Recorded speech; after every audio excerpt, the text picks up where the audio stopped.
മലക്കുൽ മൗത്ത് അസ്റായീൽ.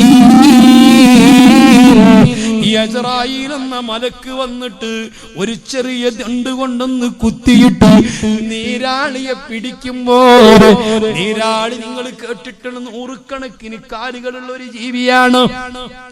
അത് പാറക്കല്ലിലോ മറ്റോ പിടിച്ചാൽ പിന്നെ വിടുന്നതല്ല. അതിവിദഗ്ധരായ ആളുകൾ കൊക്ക കൊണ്ടുപോയി കൊത്തിവലിക്കലാണ്. ഇതുപോലെ അസ്റായീൽ അങ്ങ് കൊത്തിവലിച്ചിട്ട് അങ്ങ് വലിച്ചെടുക്കുമ്പോ നിന്റെ രണ്ട് കണ്ണുകൾ തുറിച്ചു പോയി, കാലുകൾ തളർന്നു പോയി, കൈകൾ മലർന്നു പോയി. അല്ലാഹ് നിന്റെ നാമൊത്തം പുറത്തേക്ക് തൂങ്ങിപ്പോയി, വാ പൊളന്നു പോയി, മൂക്കിന്റെ ഓൾസുകൾ വികസിച്ചു പോയി. ഹബീബായ മുത്തു മുഹമ്മദ് മുസ്തഫ ഉർഖുബുൽ മയ്യിത സലാസ്. ഒരാൾ മരിക്കുന്ന സമയത്ത് മൂന്ന് കാര്യങ്ങൾ നിങ്ങൾ നിരീക്ഷിക്കണം, മൂന്ന് കാര്യങ്ങൾ ശ്രദ്ധിക്കണം. നെറ്റിത്തടം വിയർക്കുന്നുണ്ടോ? മൂക്കുകൾ വികസിക്കുന്നുണ്ടോ? സുബ്ഹാനല്ലാഹ് ഫഇന്ന റഹ്മത ഖദ് നസലത് ബി. അല്ലാഹുവിന്റെ റഹ്മത്ത് ആ മയ്യിത്തിൽ ഇറങ്ങിപ്പോയി, അനുഗ്രഹീതനായി മരിക്കുന്നു. സുബ്ഹാനല്ലാഹ്. മറിച്ച് രണ്ട് കണ്ണുകൾ മുറിച്ചു, മൂക്കിന്റെ ഓട്ടകൾ പരവതേ കവിളുകൾ ഒട്ടിയിട്ടു, അറുക്കപ്പെട്ട കെട്ടിക്കുടുങ്ങിയ ഒട്ടകങ്ങൾ കരയുന്നത് പോലെ കരയുന്ന ശബ്ദമാണോ? ഫഇന്നൽ അദാബ ഖദ് നസല ബി. പടച്ച റബ്ബിന്റെ ക്രോധവും വെറുപ്പവും ശിക്ഷയും ആ മനുഷ്യരിൽ ഇറങ്ങി തുടങ്ങി. ഹബീബ് റസൂലുള്ളാഹ് ആ സമയത്ത് പരമാവധി വാപ്പൊളന്നിട്ട് വായിൽ കൂടി ആത്മാവിങ് വലിക്കുകയാണ്. സുബ്ഹാനല്ലാഹ്. ആത്മാവ് വലിക്കുമ്പോ അതേ ശ്വാസനാളം അടഞ്ഞുപോയി. നാം ഭക്ഷണം കഴിക്കുന്ന സമയത്ത് തരിപ്പിൽ പോകുക എന്ന് കേട്ടില്ലേ? എന്തൊരസ്വസ്ഥതയാണ്!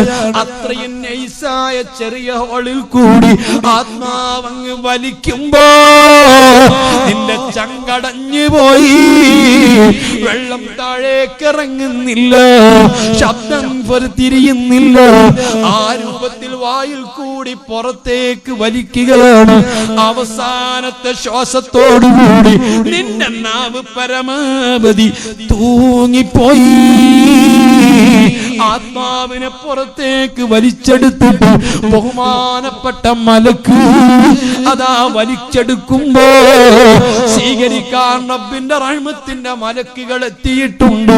അവര് തൂവാലകൾ കൊണ്ടുവന്നിട്ടുണ്ട്, അത്തറ് പൂശിയിട്ടുണ്ട്, സ്വർഗീയ സുഗന്ധങ്ങളിൽ പൂശിയിട്ടുണ്ട്, സ്വർഗീയ തൂവാലയിൽ പൊതിയുകയാണ്. അല്ലാഹ്. ആ രൂപത്തിലാണ് മനുഷ്യന്റെ ആത്മാവ് പിരിയുന്നത്. വത്തഖൂ യൗമൻ തുർജഊന ഫീഹി ഇലല്ലാഹ്. കണ്ണുകൊണ്ട് കാണാത്ത, കാതുകൊണ്ട് കേൾക്കാത്ത, പഞ്ചേന്ദ്രിയങ്ങളെ കൊണ്ട് ഉൾക്കൊള്ളാൻ കഴിയാത്ത കാര്യങ്ങളാ എനിക്കും നിങ്ങൾക്കും വിശ്വസിക്കാനുള്ളത്. അത് വിശ്വസിച്ചുറപ്പിക്കുന്നവർക്ക് മാത്രമാണ് ഈമാനുള്ളത്, അവർക്ക് മാത്രമാണ് നിസ്കാരമുള്ളത്, അവർക്ക് മാത്രമാണ് നോമ്പുള്ളത്, അവര് മാത്രമാണ് സക്കാത്ത് കൊടുക്കേണ്ടത്, അവരെ ഹജ്ജിന് പോകേണ്ടതുള്ളൂ, അവരെ മറ്റു ഇബാദത്തുകൾ ചെയ്യേണ്ടതുള്ളൂ. എന്നാൽ മുഹമ്മദുർ റസൂലുള്ളാഹി സ്വല്ലല്ലാഹു അലൈഹി വസല്ലം തങ്ങൾ മറഞ്ഞ കാര്യങ്ങൾ പഠിപ്പിച്ചതിന്റെ കൂട്ടത്തിൽ ഒരൊറ്റ കാര്യം നിങ്ങളെ മുമ്പിൽ വെക്കുകയാണ്. വത്തഖൂ യൗമൻ തുർജഊന ഫീഹി ഇലല്ലാഹ്. ഒരു മനുഷ്യൻ മരിക്കുന്നത് എങ്ങനെയാണ്? അല്ലാഹുവിന്റെ റസൂൽ പഠിപ്പിച്ചത് ഞാനൊന്ന് പറഞ്ഞോട്ടെ, ഞാനും നിങ്ങളും വിശ്വസിക്കേണ്ടത് ഞാനൊന്ന് പറഞ്ഞോട്ടെ. ഇവിടെയാണ് ഞാനും നിങ്ങളും മനസ്സിലാക്കേണ്ടത്. മുഹമ്മദുർ റസൂലുള്ളാഹി സ്വല്ലല്ലാഹു അലൈഹി വസല്ലം തങ്ങൾ പഠിപ്പിക്കുന്ന മനുഷ്യന്റെ ശരീരത്തിൽ കണ്ണുകൊണ്ട് കാണാത്ത, ഒരിക്കലും നമുക്ക് കേൾക്കാൻ കഴിയാത്ത, ഒരിക്കലും നമുക്ക് സ്പർശിക്കാൻ കഴിയാത്ത, ഒരു മെഷീൻ നമുക്ക് പിടിക്കാൻ കഴിയാത്ത, സ്കാൻ ചെയ്താൽ വ്യക്തമാവാത്ത, എക്സ് എക്സ്റേ എടുത്താൽ കാണാത്ത ഒരു പ്രത്യേക ശക്തി നമ്മുടെ ശരീരത്തിലുണ്ട്. അതിന്റെ പേരാണ് മോനെ ആത്മാവ്. ഈ ആത്മാവ് നമ്മുടെ ശരീരത്തിലുണ്ടെങ്കിലേ ഈ ശരീരത്തിന് പവറുള്ളൂ, അപ്പോഴേ ഈ ശരീരം കൊണ്ട് കാര്യമുള്ളൂ. എന്റെ പ്രിയപ്പെട്ട സഹോദരന്മാരെ, നാളെ എന്നെയും നിന്നെയും സൃഷ്ടിച്ച റബ്ബിന്റെ അടുത്തെത്തുമ്പോൾ റബ്ബ് ചോദിക്കുന്ന ചോദ്യത്തിൽപ്പെട്ടതാ. ഞാൻ ഒറ്റ കാര്യം നിങ്ങളെ ശ്രദ്ധയിൽപ്പെടുത്തട്ടെ. ഈ ആത്മാവ് നമ്മുടെ ശരീരത്തിലുണ്ടെങ്കിലല്ലേ ഈ ശരീരത്തിന് പവറുള്ളൂ. പ്രിയപ്പെട്ട സഹോദര, എനിക്കും നിങ്ങൾക്കും എന്തെല്ലാം ശക്തി അവകാശപ്പെടാനുണ്ട്. എനിക്കങ്ങനെ കഴിയും, ഇങ്ങനെ കഴിയും. എന്തൊക്കെ ശക്തികളാ നമുക്കുള്ളത്, എന്തൊക്കെ പവറുകളാ നമുക്കുള്ളത്. കണ്ണിന് വലിയ പവറാ, നമ്മുടെ ഹാർട്ടിന് വലിയ പവറാ, ഓരോന്നിനും വലിയ പവറാ. ഈ പവറുള്ള ശരീരം നമ്മുടെ ശരീരം കൊണ്ട് ഫലമുണ്ടാവണമെങ്കിൽ ഈ ശരീരത്തിൽ കാണാത്ത ഒരു ആത്മാവ് ഉണ്ട്. എന്റെ പ്രിയപ്പെട്ട സഹോദരന്മാരെ, ഞാനും നിങ്ങളും എത്ര സമയമായി സദസ്സിൽ വന്നിരിക്കാൻ തുടങ്ങിയിട്ട്? 1 മണിക്കൂറായെങ്കിൽ 1 മണിക്കൂർ നിങ്ങൾ എന്റെ സദസ്സിലിരിക്കുമ്പോ എത്ര തവണയാണ് എന്റെയും നിന്റെയും ഹൃദയം ഇങ്ങനെ മിടിച്ചുകൊണ്ടിരിക്കുന്നത്? അല്ലാ, ഒരു മിനിറ്റിന് എത്ര തവണയാ നമ്മുടെ ഹൃദയം മിടിക്കുന്നത്? സുബ്ഹാന, 82ന്റെയും 72ന്റെയും 82ന്റെയും ഇടയിലായിട്ട് നമ്മുടെ ഹാർട്ട് ഇങ്ങനെ മിടിച്ചുകൊണ്ടിരിക്കുന്നുണ്ട്. അത് മിടിച്ചെങ്കിലേ നമ്മുടെ ശരീരത്തിന് നിലനിൽപ്പുള്ളൂ. സുബ്ഹാനല്ലാഹ്, 72നേക്കാൾ കൂടെ 72നേക്കാൾ കുറവാ നമ്മുടെ ഹാർട്ടിന്റെ മിടിപ്പെങ്കിൽ നമ്മുടെ ഹാർട്ടിന് കംപ്ലൈന്റ് ഉണ്ട്. 82നേക്കാൾ കൂടുതലാ മിടിക്കുന്നതെങ്കിൽ അപ്പോൾ നമ്മുടെ ഹാർട്ടിന് കംപ്ലൈന്റ് ഉണ്ട്. എത്ര കൃത്യമായിട്ടാ ഇത് മിടിച്ചുകൊണ്ടിരിക്കുന്നത്! സുബ്ഹാനല്ലാഹ്, ഞാനും നിങ്ങളും ഓടിച്ചുകൊണ്ടിരിക്കുന്ന കാറ്, ബൈക്ക്, അതുപോലത്തെ മോട്ടോർ വാഹനങ്ങള്, ആ മോട്ടോർ വാഹനത്തിന് എഞ്ചിനും ഈ രൂപത്തിൽ മിടിക്കുന്നുണ്ട്. സുബ്ഹാനല്ലാഹ്, അതിങ്ങനെ മിടിക്കണമെങ്കിൽ എത്രയാ അതിലേക്ക് നാം പെട്രോളോ ഡീസലോ നൽകിക്കൊണ്ടിരിക്കുന്നത്? അതേപോലെ നമ്മുടെ ഹാർട്ട് ഇങ്ങനെ മിടിക്കുന്നുണ്ട്. ആ ഹാർട്ട് ഇങ്ങനെ മിടിക്കാൻ വേണ്ടിയിട്ട് ഹാർട്ടിലേക്ക് ഹാർട്ട് മിടിക്കാൻ രക്തം പമ്പ് ചെയ്യുന്നുണ്ട്. എത്രയാ വേണ്ടത്? നമ്മുടെ വാഹനത്തിന്റെ മൈലേജ് കിട്ടുമോ? നമ്മുടെ മോട്ടോർ സൈക്കിളിന്റെ മൈലേജ് കിട്ടുമോ? അല്ലെങ്കിൽ മറ്റു വാഹനത്തിന്റെ മൈലേജ് കിട്ടുമോ? ഇല്ല. 24 മണിക്കൂർ നമ്മുടെ ഹാർട്ട് ഈ രൂപത്തിൽ മിടിക്കണമെങ്കിൽ 200 ചില്ലാനം ലിറ്റർ രക്തം അതിലേക്ക് പമ്പ് ചെയ്യണം. യഥാർത്ഥത്തിൽ ഒരു മനുഷ്യന്റെ ശരീരത്തിൽ മൊത്തം രക്തം ഊറ്റി വാർത്തൊന്ന് അളന്നു നോക്കിയാൽ ആവറേജ് 6-7 ലിറ്റർ രക്തമേ നമ്മുടെ ശരീരത്തിലുള്ളൂ. ആ രക്തത്തെ പിന്നെ എങ്ങനെയാണ് അത് പരിഹരിച്ചു പോകുന്നത് എന്നറിയോ? ഈ ഹാർട്ടിന്റെ തൊട്ടപ്പുറത്ത് സ്ഥിതി ചെയ്യുന്ന പ്രവർത്തിച്ചു 2 കിഡ്നികളുണ്ട്. ആ 2 കിഡ്നിയെ അതിൽ കൂടി അത് പുറത്തേക്ക് വിടുന്ന രക്തം മുഴുവനും രണ്ടാമത് വീണ്ടും അതിലേക്ക് ഒഴിച്ചിട്ട് അത് വീണ്ടും ശുദ്ധീകരിക്കുകയാ. ഇതെല്ലാം നമ്മുടെ ഹൃദയത്തിൽ നടക്കുന്നുണ്ട്, നമ്മുടെ കിഡ്നിയിൽ നടക്കുന്നുണ്ട്, ഇതെല്ലാം പ്രവർത്തിക്കുന്നുണ്ട്. ഞാൻ ചോദിക്കട്ടെ, മനുഷ്യൻ ഈ കാണുന്നത് ഈ ബോഡിക്ക് എത്ര വിലപിടിപ്പുള്ള ബോഡിയാണ്? 1 ലക്ഷം നല്ല 10 ലക്ഷം തരാം, നിങ്ങൾ ഒരു കിഡ്നി കൊടുക്കുമോ? വേണ്ട. 25 ലക്ഷം തരാം, കിഡ്നി കൊടുക്കുമോ? 50 ലക്ഷം തരാം, നിങ്ങൾ ഹാർട്ട് കൊടുക്കുമോ? വേണ്ട സഹോദരാ, 10 ലക്ഷം തരാം, നിന്റെ ഒരു കണ്ണ് കൊടുക്കുമോ? നിന്റെ ഏതവയവമാണ് കൊടുക്കുക? അല്ലാ, എത്രമാത്രം വിലപിടിപ്പുള്ള അവയവങ്ങളാണ് എന്റെയും നിന്റെയും ശരീരത്തിൽ സൃഷ്ടിച്ച റബ്ബ് സംവിധാനിച്ചിട്ടുള്ളത്. ഒരു കിഡ്നി മാറ്റിവെക്കാൻ 30-35 ലക്ഷം ഉറുപ്പിക ചെലവ് വന്നാലും ആ ചെലവോടുകൂടി ഇതിന് ഒരുപാട് സാങ്കേതികത്വങ്ങളുണ്ട്, ഒരുപാട് തടസ്സങ്ങളുണ്ട്. അതെല്ലാം തീർത്തുകൊണ്ട് ഫിറ്റ് ചെയ്താൽ തന്നെ, മാറ്റി ഫിറ്റ് ചെയ്താൽ തന്നെ പിന്നീട് മനുഷ്യൻ ആരോഗ്യവാനായിട്ട് ജീവിക്കുമോ? ഇത്രയും കാലം ജീവിച്ച അത്ര ജീവിക്കുമോ? ഗ്യാരണ്ടി ഉണ്ടോ? ഇല്ല. എന്നാൽ ഞാൻ ചോദിക്കുന്നു, ലക്ഷക്കണക്കിന് വില പിടിപ്പുള്ള നിന്റെ കിഡ്നി, ലക്ഷക്കണക്കിന് വില പിടിപ്പുള്ള നിന്റെ ഹാർട്ട്, ലക്ഷങ്ങൾ വില പിടിപ്പുള്ള നിന്റെ കണ്ണ്, ഈ കണ്ണൊക്കെ പ്രവർത്തിക്കാൻ, ഈ അവയവങ്ങൾ മുഴുവനും പ്രവർത്തിക്കാൻ നിന്റെ ശരീരത്തിൽ ആത്മാവ് വേണം. ആത്മാവ് പിരിഞ്ഞാലോ ഈ കണ്ണി പിന്നെ എന്തിനാ? ആത്മാവില്ലാത്തതിന്റെ കിഡ്നി പിന്നെ എന്തിനാ? ആത്മാവില്ലാത്ത നിന്റെ കരള് പിന്നെ എന്തിനാ? നിന്റെ കൈകാലുകൾ എന്തിനാ? ഒന്നിനും കൊള്ളില്ല. സുബ്ഹാനല്ലാഹ്. നിങ്ങൾ എൻ്റെ കയ്യിലേക്ക് ഇങ്ങനെ തുറിച്ചു നോക്കിക്കൊണ്ടിരിക്കുന്നു, പ്രസംഗിക്കുന്ന എന്നെ ഇങ്ങനെ നോക്കിക്കൊണ്ടിരിക്കുമ്പോൾ ഇടക്കിടക്ക് നിങ്ങളെ കണ്ണിന്റെ പോളകൾ ചിമ്മുന്നത് എന്തിനാ? ഈ കണ്ണിന്റെ പോളകൾ ചിമ്മി തുറക്കുന്നത് എന്തിനാ? സുബ്ഹാനല്ലാഹ്. ഈ കണ്ണിന്റെ കാഴ്ച നിലനിൽക്കണമെങ്കിൽ ഈ കണ്ണിൽ എപ്പോഴും ഉപ്പുരസമുള്ള വെള്ളം വേണം. എപ്പോഴാണോ കണ്ണുനീര് വറ്റുന്നത് ആ നിമിഷം നിന്റെ കണ്ണ് പിന്നെ പ്രവർത്തിക്കുകയില്ല, കണ്ണിന് കാഴ്ചയില്ല. മഹാനായ റബ്ബുൽ ഇസ്സത്ത് അലം നജ്അൽ ലഹു ഐനൈനി വലിസാനം വശഫതൈനി വഹദൈനാഹു നജ്ദൈനി. രണ്ട് കണ്ണുകൾ തന്നില്ലയോ, രണ്ട് കാലുകൾ തന്നില്ലയോ എന്ന് ചോദിക്കുന്നതിന് പകരം, എല്ലാം ചെയ്യുന്ന രണ്ട് കൈകൾ തന്നില്ലയോ എന്ന് ചോദിക്കുന്നതിന് പകരം, ഈ രണ്ട് കണ്ണുകൾ നിനക്ക് തന്നില്ലയോ? ഈ കണ്ണിനെ പറ്റി നീ ചിന്തിച്ചിട്ടുണ്ടോ സഹോദര?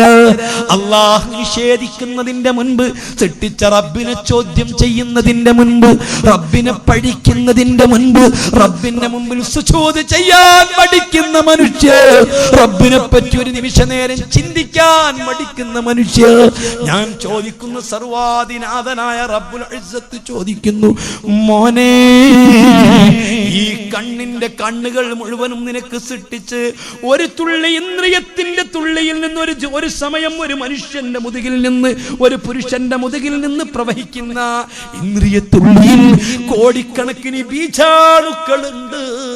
ആ ബീജക്കണങ്ങളിൽ നിന്ന് ഉൽപാദന ശേഷിയുള്ള 500 കണങ്ങളുണ്ട്. അതിനൊരു കണം മാത്രമാ നിന്നെ സൃഷ്ടിക്കാൻ ഉപയോഗപ്പെടുത്തിയിട്ടുള്ളത്.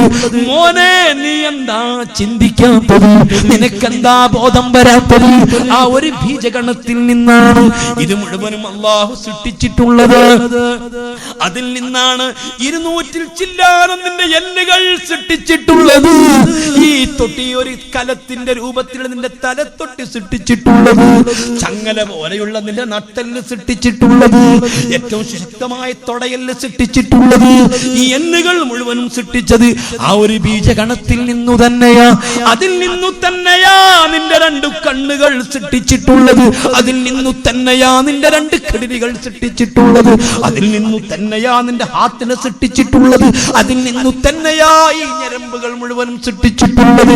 25,000 കിലോമീറ്റർ ചുറ്റളവുള്ള ഭൂമി, ഈ ഭൂമിയെ 10 മടങ്ങ് ചുറ്റിക്കറക്കാൻ മാത്രം വലിപ്പമുള്ള സ്ഥിരാവ്യൂഹങ്ങളെ റബ്ബ് സൃഷ്ടിച്ചത് ഈ ഒരു തുള്ളി ബീജകണത്തിൽ നിന്നു തന്നെയാ. ആ റബ്ബ് ചോദിക്കുകയാണ്, മോനെ ഞാൻ ചോദിക്കുന്നു, അല്ലാഹു തആല 2 കണ്ണുകൾ സൃഷ്ടിച്ചിട്ട് നിന്നോട് പടച്ച റബ്ബ് പറഞ്ഞിരുന്നെങ്കിൽ ഈ കണ്ണിന്റെ കാഴ്ച നിലയ്ക്കാതിരിക്കാൻ, കഷ്ടക്കാഴ്ച നഷ്ടപ്പെടാതിരിക്കാൻ ഇടക്കിടക്ക് കണ്ണിൽ നീ വെള്ളമൊഴിച്ചു കൊടുക്കണമെന്ന് പറഞ്ഞിരുന്നെങ്കിൽ, ഒരു കുപ്പിയും ചെറിയൊരു സിറിഞ്ചും നിന്റെ കയ്യിൽ പിടിച്ചിട്ട് ഇടക്കിടക്ക് കണ്ണിനിങ്ങനെ ഉറ്റിച്ചു കൊടുക്കണമെന്ന് റബ്ബ് നിന്നോട് പറഞ്ഞിരുന്നെങ്കിൽ, വാത് കേൾക്കാൻ പറ്റുമോ? സിനിമ കാണാൻ പറ്റുമോ? എന്തെങ്കിലും കാര്യം നിനക്ക് ചെയ്യാൻ പറ്റുമോ? ഒന്നുറങ്ങാൻ നിനക്ക് പറ്റുമോ? നിന്റെ കൺപോളയുടെ താഴ്ഭാഗത്തുള്ള ഗ്രന്ഥികളിൽ നിന്ന് വെള്ളം ചൊരിയുകയാ. ഇതിന്റെ ടാങ്ക് എവിടെയാ? ഇതിന്റെ ഉൽപാദനം എവിടുന്ന? ഇതിന്റെ സ്രോതസ് എവിടെയാ? ചിന്തിച്ചിട്ടുണ്ടോ? അല്ലാ, അതിനേക്കാൾ ഭയങ്കരമല്ലേ വലിസാനൻ നിന്റെ നാവ്? എത്രയാ നാവ് കൊണ്ട് നമ്മൾ സംസാരിക്കുന്നത്? നമ്മേക്കാൾ എത്ര വലിയ നാവുള്ള ജീവികളുണ്ട്, സുശക്തമായ നാവുള്ള ജീവികളുണ്ട്. ഒരക്ഷരം മിണ്ടാൻ അവക്ക് കഴിയുന്നില്ല. ഈ നാവ് കൊണ്ട് എത്ര പറഞ്ഞാലും നമുക്ക് തളർച്ചയില്ല. കൈകളെ കൊണ്ട് കൂടുതൽ പ്രവർത്തിച്ചാൽ കൈകൾ തളർന്നു പോകും, കുഴഞ്ഞു പോകും, കടയലുണ്ടാകും. കാലുകൊണ്ട് കൂടുതൽ നിൽക്കാനോ നടക്കാനോ നമുക്ക് കഴിയില്ല. പരിധി വിട്ടാൽ കാലുകൾ തളർന്നു പോകും, കുഴഞ്ഞു പോകും. അതേ കണ്ണുകൊണ്ട് നോക്കിയിടത്തേക്ക് തന്നെ നോക്കിയാൽ കണ്ണ് കടഞ്ഞു പോകും. അതേ സമയത്ത് ഈ നാവിന്റെ പറ്റി ചിന്തിച്ചോ? എത്ര സംസാരിച്ചാലും മോനെ നാവ് തഴയലില്ല, നാവിന് തളർച്ചയില്ല, നാവ് ഒരിക്കലും കുഴഞ്ഞു പോവലില്ല. ഇതെന്തൊരത്ഭുതമാ!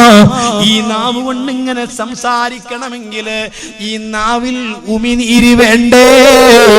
എപ്പോഴാണ് ഉമിനീര് വറ്റുന്നത്? ഒരക്ഷരം മിണ്ടാൻ നിനക്ക് കഴിയില്ല. ഉമിനീര് വറ്റിപ്പോയാൽ മിണ്ടാൻ കഴിയില്ല.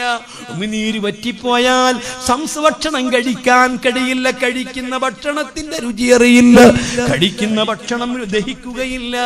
ഇതിനൊക്കെ നിന്റെ വായിൽ ഉമിനീര് വേണം. ആരാണ് സൃഷ്ടിക്കുന്നത്?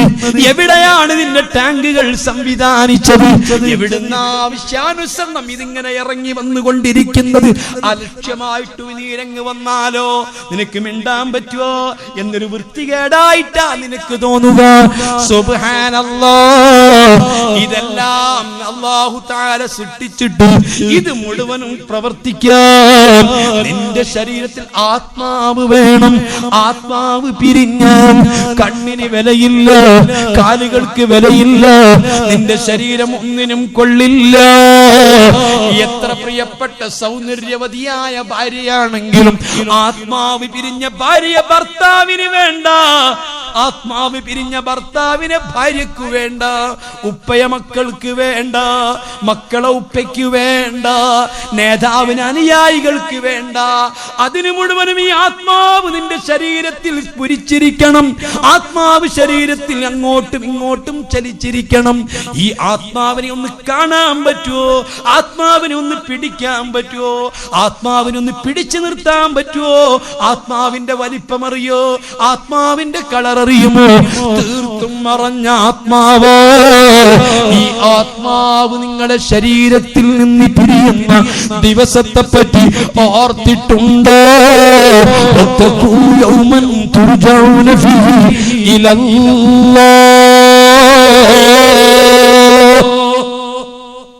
എങ്ങനെയാണ് ആത്മാവ് പിടിക്കപ്പെടുന്നത്?